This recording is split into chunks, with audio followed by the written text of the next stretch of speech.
Pinggan, live tuwing Lunes, alas 11:30 ng umaga hanggang alas 12 ng tanghali. Dito sa DZGB, Usapang PhilHealth. Mga tugang marena, udto po sa gabos na mga parantabay kan sa tuyang programa. Ito po ang Usapang PhilHealth sa DCGB.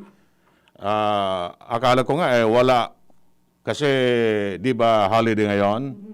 Pero andito pa rin ang mga kasama natin sa PhilHealth and ang ating topic ngayon, very important ito. Ito pong benefisyong PhilHealth para sa kidney diseases. Okay? So, ayan. Introduce natin ang ating mga panauhin pandangal. Tama ba? Guest of honor pala. Si Ma'am Lery Ilagan, ang head ng Public Affairs Unit ng PhilHealth Bicol. And so with Ma'am Geraldine Naron, PRO, Public Relation Officer 1 ng Public Affairs Unit, also of PhilHealth. Good morning po sa inyong magagandang dalaga. Tama ba? Hindi po. Hindi. Magandang ina. Mali pala. Pakipindot yung boto natin dyan para magkarinigan tayo. Okay? Good morning po. Okay. Hello po, Sir Ed. Good morning. Happy to be here. Nandito po ulit kami. Nakabalik kami. Second time pa po namin dito ngayon sa programang Usapang PhilHealth. Special holiday, sir. Ano po para yan. Yeah, it's a holiday today. So, nice to see you, sir. Finally see you personally. So, I am with Gigi Naron po. It's my privilege also to see you also and talk with you. Okay. Sino ang Geraldine? Si Gigi. Siya. Yes, po. Ika ang Lery. Okay. Sige. Anyway, mga kaibigan, good morning din po sa lahat na nakikinig sa atin at nanonood sa ating programa. And pwede kayong mag-text sa ating text line. Yung CP number ko, 0949-983-6242 or doon sa DCGB News Online. Para kung ano ang inyong concern, mababasa natin and ipapaabot natin dito sa ating mga panauhin ngayong umagang ito. Okay? So, let's go! Ayon po sa National,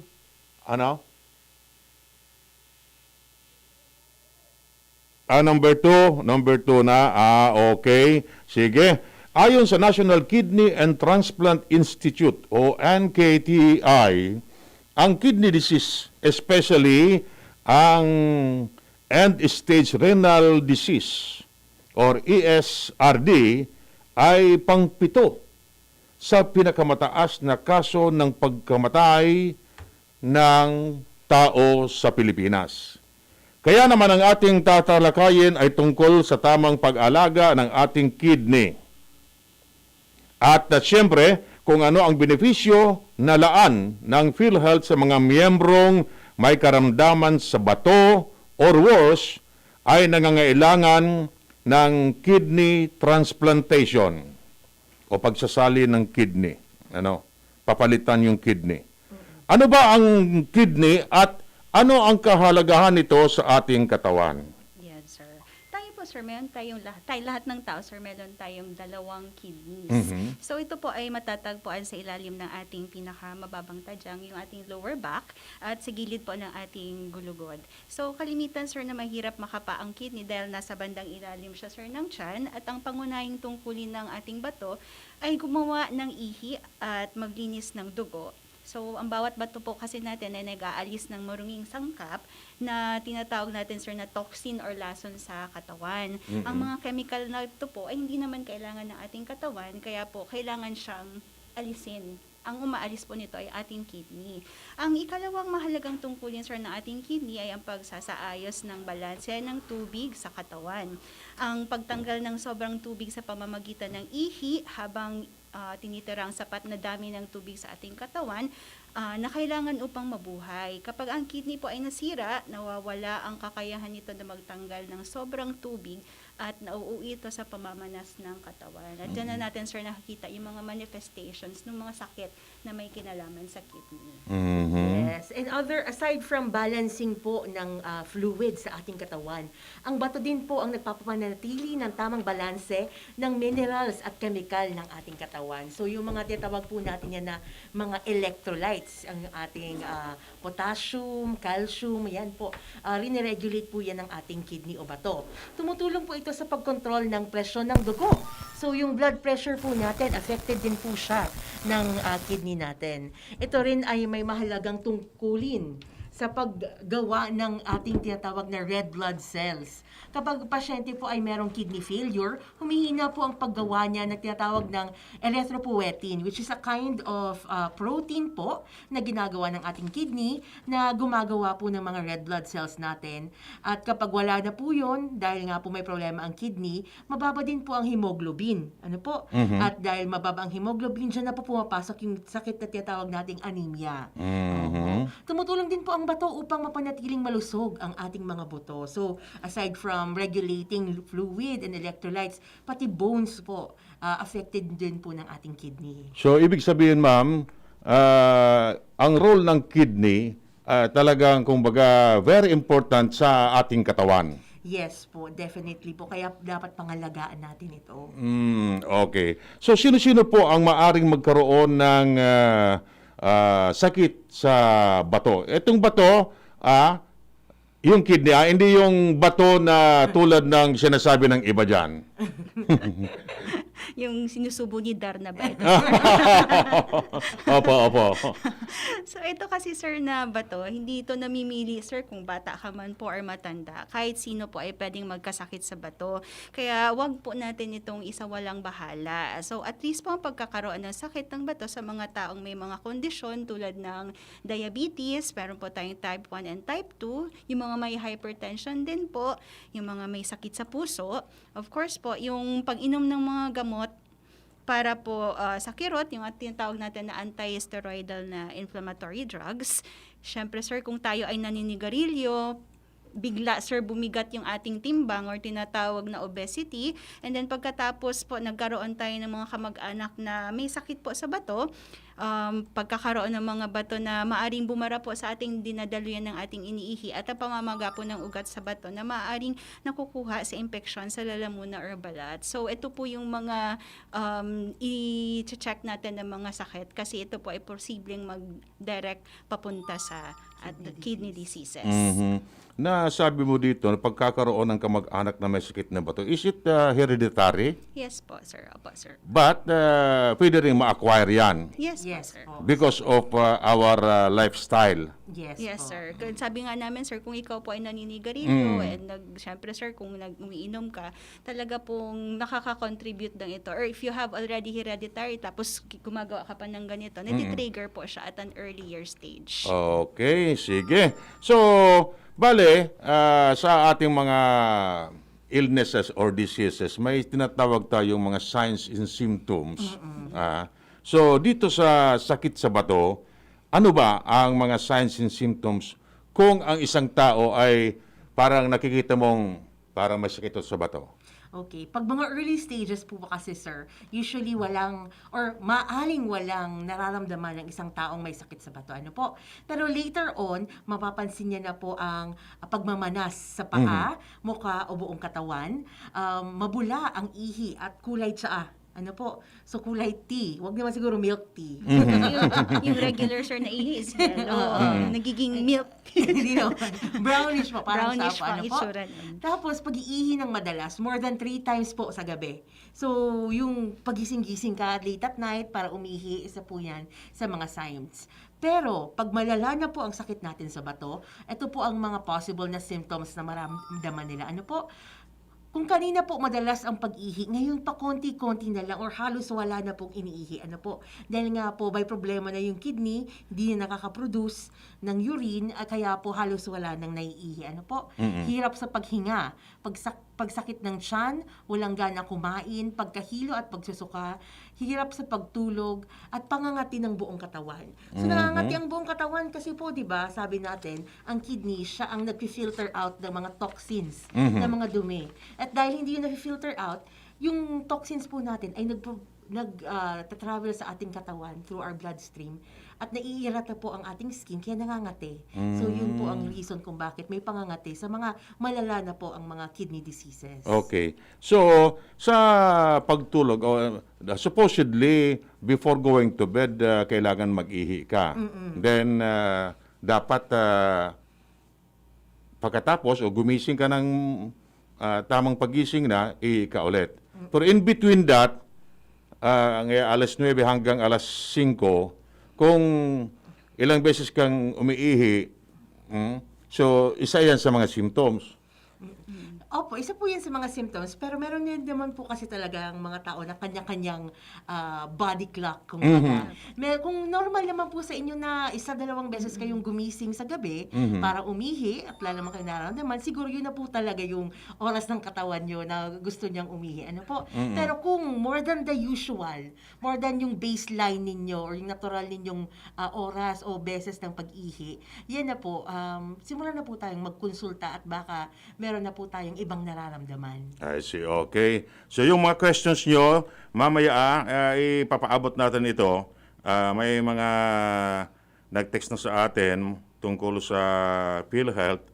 So maya-maya po So, sige, tuloy tayo sa ating programa ngayon. So, paano natin maiiwasan ang pagkakaroon ng sakit sa bato? Yan, pinakauna na dyan, sir, dapat alamin natin yung mga natural levels nung kapag tayo ay nagpapalaboratory, sir, ano ba yung natural na level noon? Pagdating, sir, dun sa tinatawag natin na normal na blood sugar or the fasting blood sugar, siguraduhin po natin na yung ating findings ay less than 140.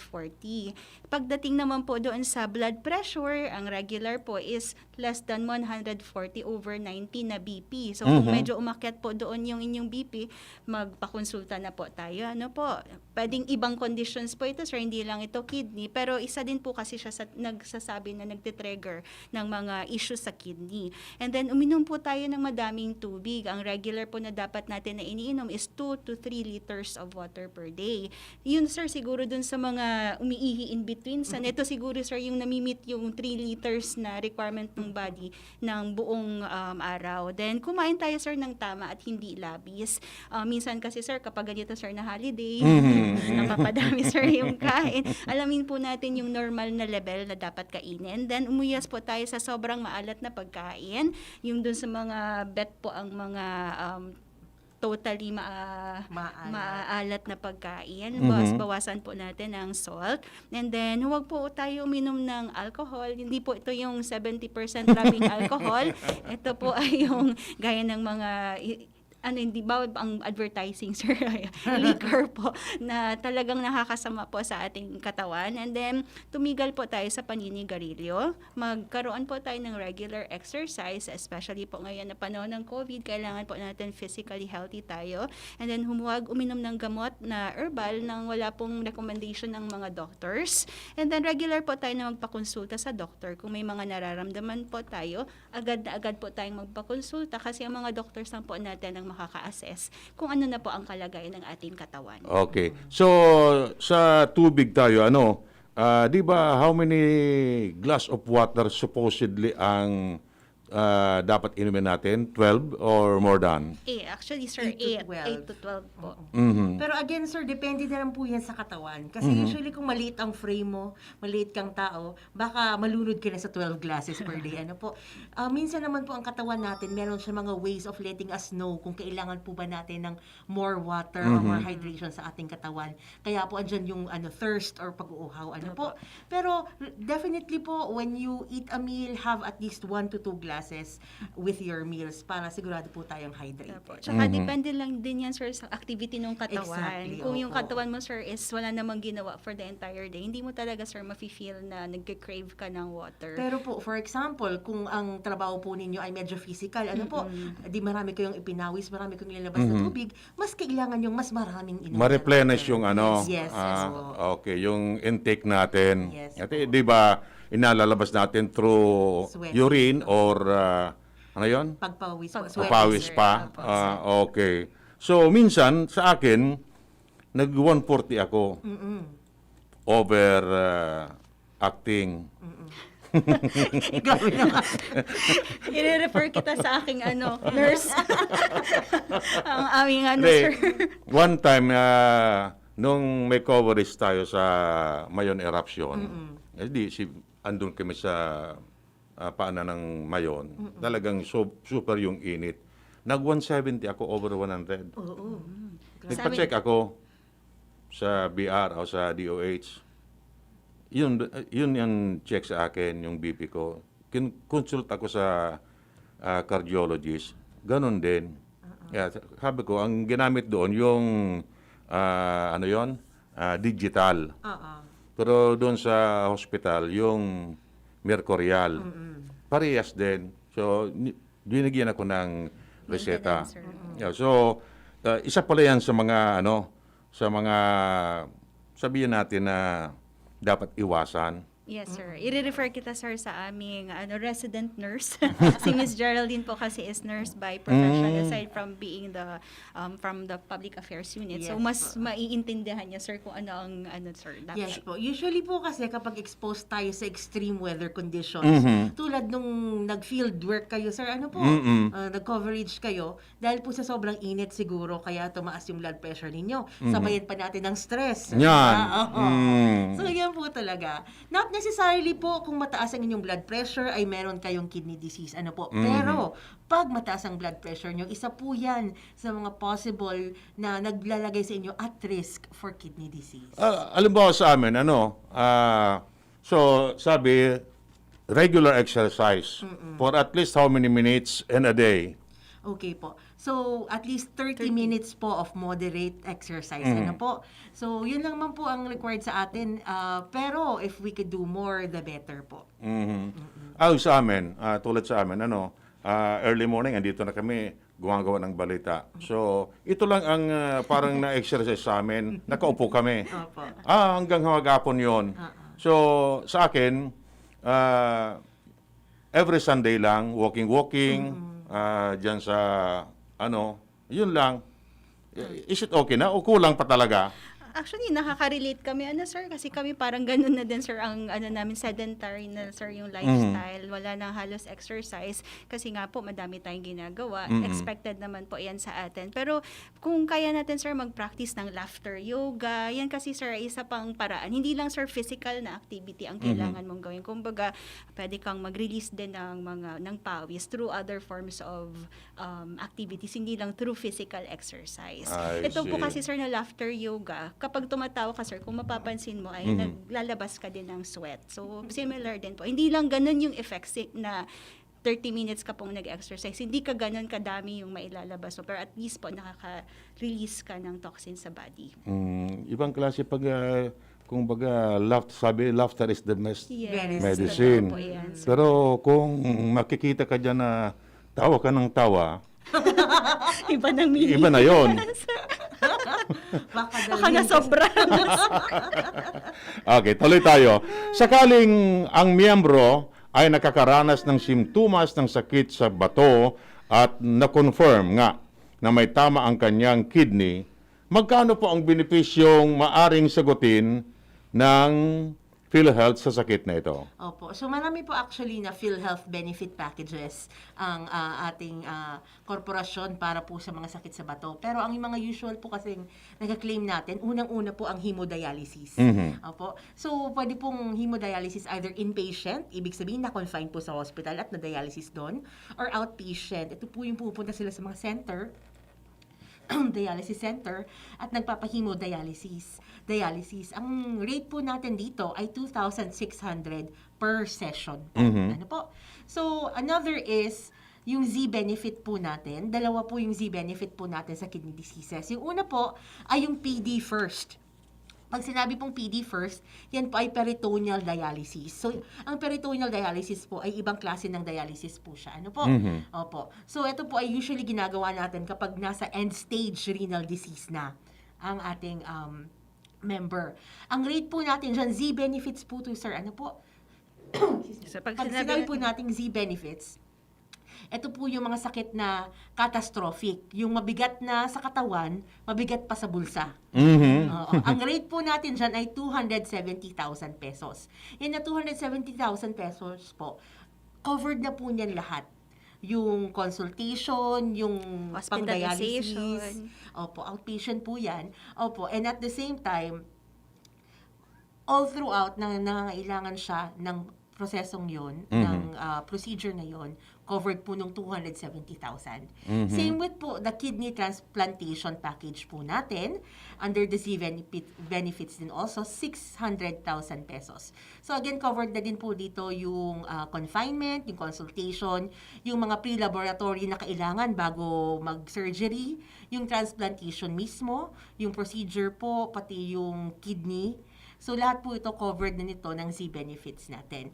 Ang ipapaalam lang po namin sa aming mga listeners, pag sinabi pong Z-benefits, hindi po ito yung automatic na PhilHealth member ka, ma-avail mo ka agad. Ano po? Meron po kasi tayong tinatawag dito na mga procedure po na pre-authorization, mga kailangan pong mga papeles na kailangan pang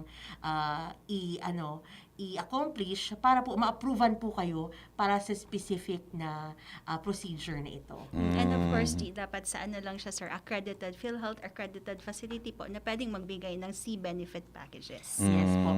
Base Okay. po kasi sa aming 2019 statistics, ang hemodialysis po ang nangunguna sa top 10 medical procedures na may 2.2 million na bilang ng filed claims na kakahalaga ng mahigit pa po sa 10.6 billion.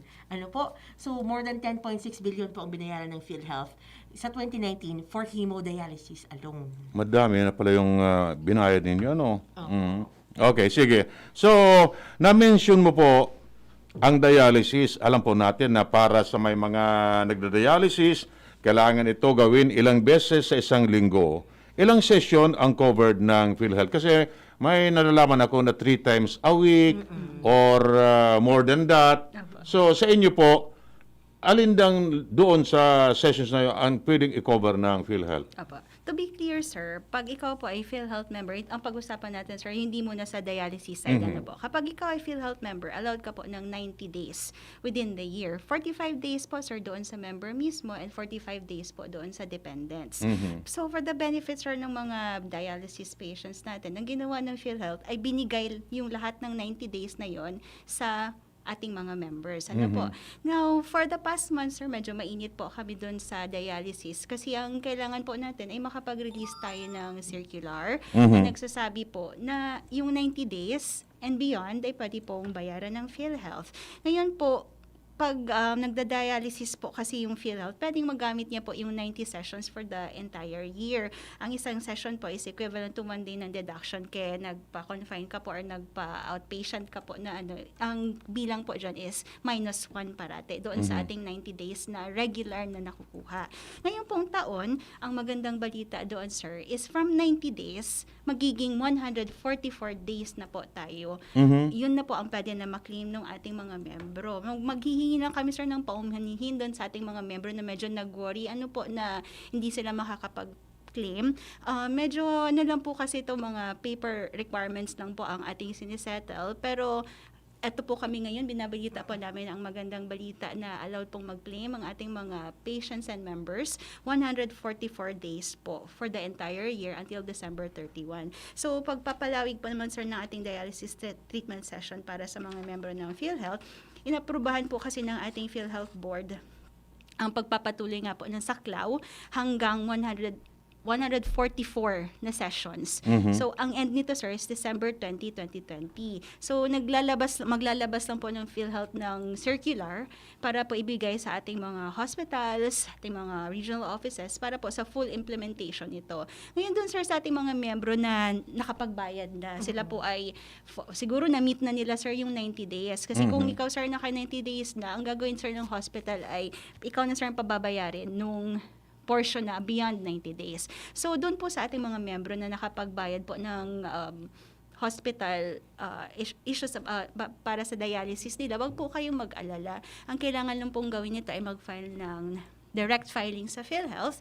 Yung mga requirements po ay makikipag-coordinate lang kayo sa hospital and then kayo po mismo ang magsasubmit na sa PhilHealth. Ang sistema kasi natin, sir, kapag ang ating mga patients po ay nasa hospital, yung hospital, sir, ang magsasubmit sa PhilHealth. Ngayon, sir, dahil inaalaw na ng PhilHealth yung direct filing para dun sa mga membro po na sila mismo ang nagbayad. Si before ka, sir, lumabas sa hospital, dapat ay nabawas na yung kaakibat na PhilHealth package. So, sa case nga po nila, since sila ang nagbayad, ang gagawin nila, sir, is makikipag-coordinate sila sa hospital para sa mga requirements. Ito po yung mga forms na kailangan ng PhilHealth. And then sila po mismo, yung member po mismo ang magsasubmit sa PhilHealth ng kanilang claim. Okay. So, sa lahat ba ng hospital or dialysis center, maaaring ma-avail yung nabanggit na mga benefits? Yes po. Yung mga mention po naming mga benefits tulad ng hemodialysis package po. Ano po? Ma-avail po ito sa mga freestanding dialysis clinics natin. At mga accredited contracted hospitals naman po dun sa dalawang Z-benefit package natin. Ano po? So again, ulitin po namin, kailangan po accredited ng PhilHealth. Ang dialysis po ay nakukuha sa freestanding dialysis clinics. At ang ating Z-benefits, yung PD First, at yung ating kidney transplantation naman po ay makukuha sa mga contracted hospitals. So, ano pong pagkakaiba ng accredited hospital sa accredited contracted hospital? Ang accredited hospital, ito po kahit anong facility po ito na accredited ng PhilHealth. Pag contracted po, sila po yung mga piling hospitals na kayang magbigay ng mga services at mayroong mga facilities for our Z-benefit package. Tulad na lamang po, Sir Edwin, ng Z-benefit package natin na kidney transplantation, hindi po lahat ng hospital kakayanin gawin ito. Hindi lahat merong facility to perform this procedure. Kaya naman po meron tayong mga contracted hospitals for that. Opo. For kidney transplant po, sa Region 5 ang nagbibigay lang po, ang contracted lang po natin para dito ay ang BMC, ang Bicol Medical Center po sa Naga City. Pero alam ko po, usually ang itong mga taga Bicol, kapag hindi available dito sa Bicol, pupunta po tayo sa ibang region, lalo sa NCR. Ipaalam ko din po na meron din po tayo na kidney transplantation package sa De Los Santos Medical Center, NKTI or National Kidney Transplant Institute, St. Luke's Medical Center Quezon City, St. Luke's Medical Center Global City, at UPPGH. Para naman po sa kompletong listahan ng accredited freestanding dialysis clinics, bisitahin lamang po ang aming website para makita ang buong listahan nito. Okay. So, meron po bang ibang updates ang PhilHealth maliban sa pagpapalawig ng dialysis session? Yan, sir. Ngayon kasi, sir, na taon, for 2020, in-post na natin, sir, yung mga rules na nakalagay, sir, sa implementation ng universal healthcare. Ang kasama po dun, sir, is yung 3% na premium contribution for our self-employed and employed sector, nandun po sa ating direct contributors na category. Ibig sabihin po ito yung mga direct contributors natin, sila yung nagko-contribute po from their income, either self-earning or employed po kagaya natin. So para dun po sa ating mga self-employed, since ito po mga self-employed, sir, sila po personally ang magbabayad sa mga bayad centers ng PhilHealth para doon sa kanilang contribution as compared po doon sa ating mga employed represented po ng corporation, kumbaga, sir, binabawas doon sa sweldo, and then yung company po ang nagre-remit sa PhilHealth. So, dito, sir, sa mga self-employed natin, maaari na po tayong magbayad ng contribution para sa 2020 nang wala pong babayaran na interest until yung December 31 apo. So yung mga na hindi pa sir nakapagbayad ng kanilang contribution starting may na-miss sir na payment from January onwards, pwede pa po kayong magbayad. And then magtungo lang po tayo sa tanggapan ng PhilHealth. Of course sir, sa dapat accredited na collecting facility ng PhilHealth, at basahin po natin sa website po ng PhilHealth ang listahan ng mga accredited collecting agents na magtatanggap po ng bayad na sensitive po sa inyong lugar, kung saan pinakamalapit sa inyo sir. Okay, so dito tayo sa magtanong sa PhilHealth segment. Sabi dito ng texter natin, ubos na nga ang 90 days namin bukas. May treatment ako dahil wala kaming hawak na pera. Hindi pa rin kami makareimburse ng 4 na treatment na binayaran na namin dahil hanggang ngayon wala daw reimbursement form galing sa PhilHealth. Ang kailangan namin ma-implement na yung 144 days ang pinagdaraanan namin, and sa stress ng pagbayad, naubos ng lakas ng may sakit. Opo. Unang-una po, naiintindihan ko, sir, yung pinagdadaanan ni sir and ma'am kasi father ko po ay namatay over dialysis din. So, talagang alam ko po yung hirap physically, financially, emotionally na pinag-isa-isa. Pero we would like to guarantee po to our members na nandito po ang PhilHealth para gawin po ang pinakamabilis na paraan na para makatulong. Pero i-explain lang po kasi namin kung paano pinoproseso yung inyong papeles. Meron pong 60 days, sir, ang ating mga patients para mag-submit sa PhilHealth from the time po na nakandak yung dialysis. From the 60 days, sir, kapag na-receive na ng PhilHealth, meron din pong 60 days ang PhilHealth to process. So, hindi natin siya, sir, mamamadali kasi again, ang PhilHealth po ay dumadaan sa anti-fraud mechanisms.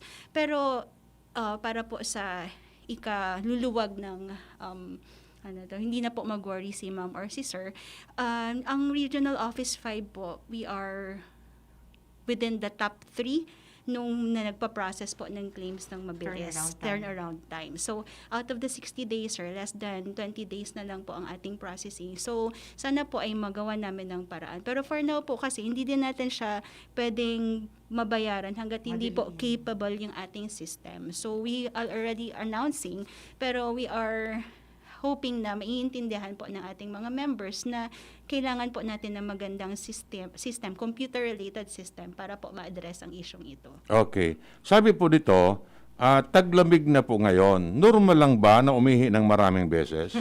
Opo, totoo po yan.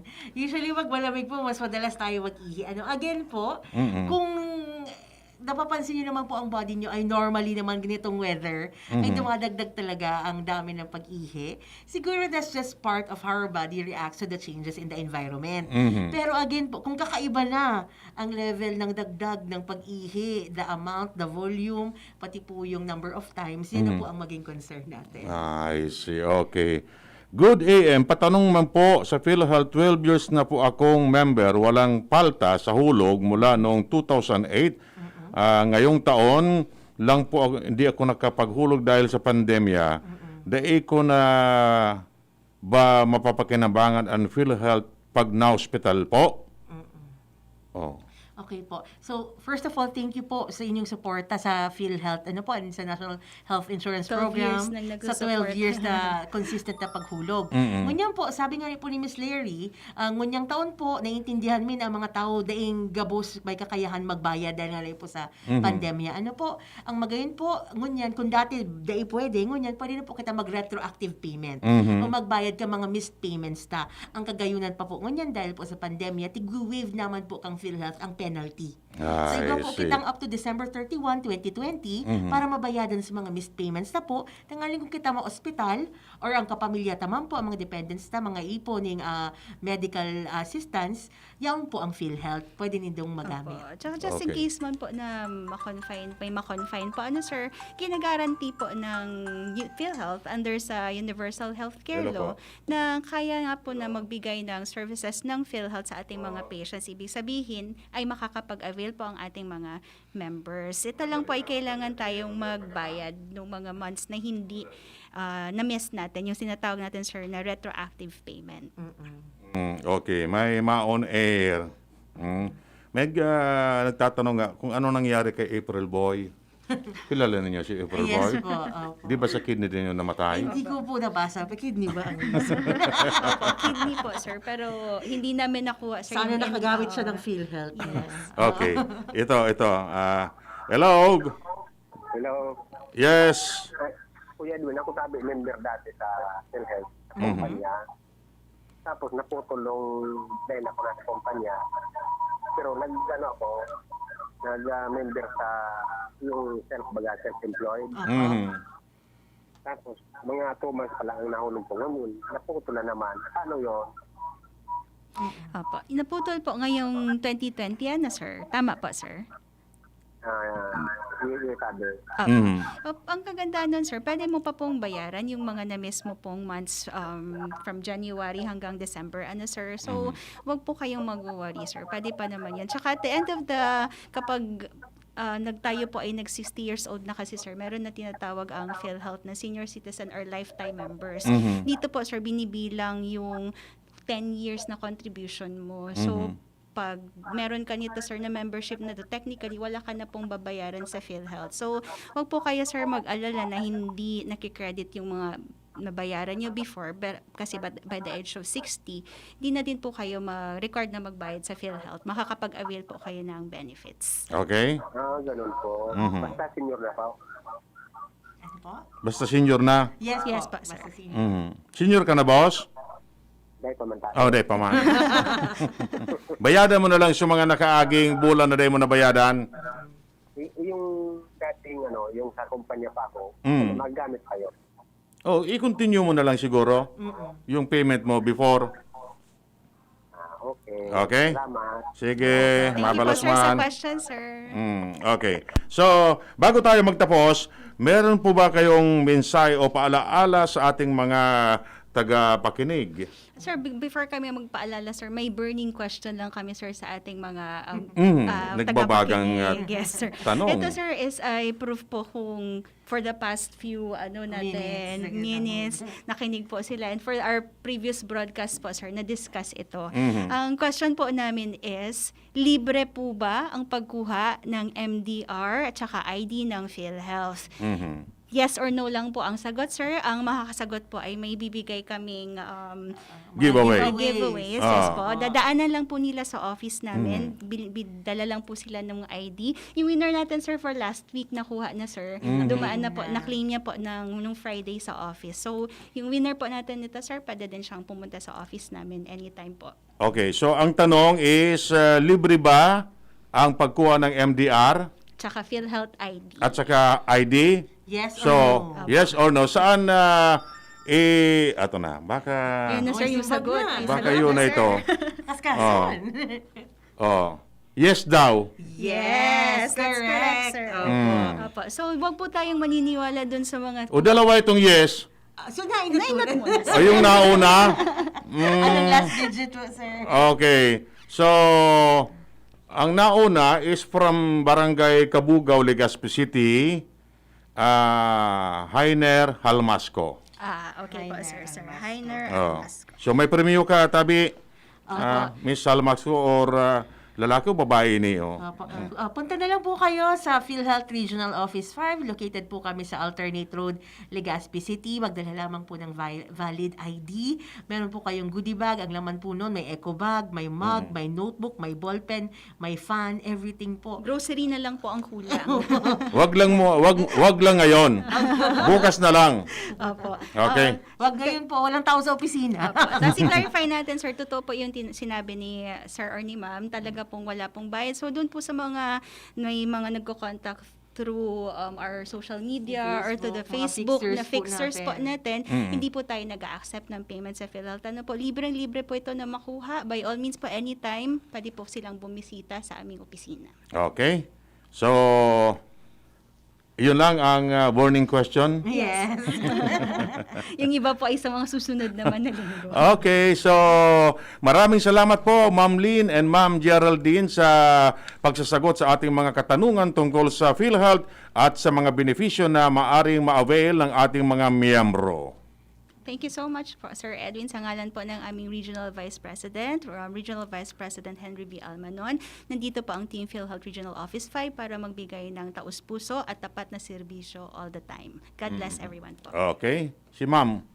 Maraming salamat po sa ating mga listeners. Sana makinig po kayo lagi dito sa Usapang PhilHealth sa DCGB para hindi lang manalo ng mga premyo, kundi matutunan din po ang mga kailangan yung malaman bilang miyembro ng PhilHealth. Maraming salamat po. Okay. So, samahan niyo po ulit kami sa Usapang PhilHealth sa Radyo DCGB sa susunod na Lunes, 11:30 to 12 noon. Dahil sa PhilHealth, kalusugan mo, sigurado. Inyong napakinggan ang programang Usapang PhilHealth. Makinig muli sa susunod na Lunes, alas 11:30 ng umaga hanggang alas 12 ng tanghali. Hatid ng PhilHealth Regional Office No. 5. Usapang PhilHealth.